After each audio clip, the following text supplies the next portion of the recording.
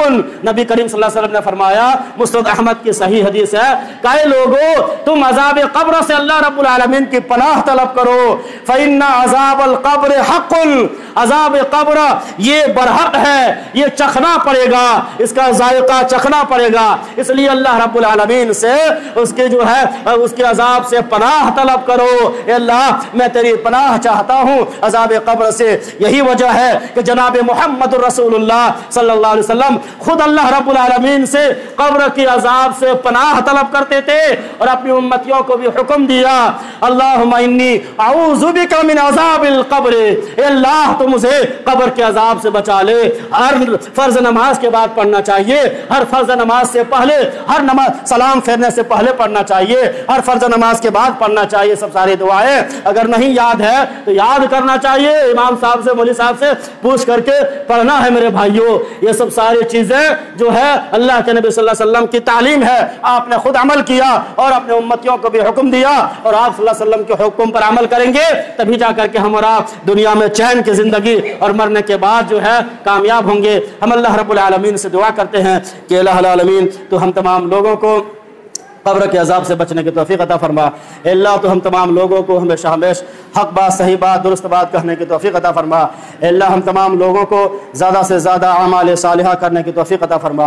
اے اللہ ہم میں سے جو بیمار ہے ان کو تو شفائے کلی عطا فرما۔ اے اللہ ہم میں سے جو بے روزگار ہے ان کو تو حلال روزی کمانے کی توفیق عطا فرما۔ اے اللہ ہم میں سے جو اس دنیا سے جا چکے ہیں ان کے قبروں کو تو نور سے بھر دے۔ اے اللہ ہم سب کو تو جب تک اس دنیا میں زندہ رکھ، اسلام پر زندہ رکھ، اور جب خاتمہ فرمانا ایمان پر توحید پر خاتمہ فرمانا۔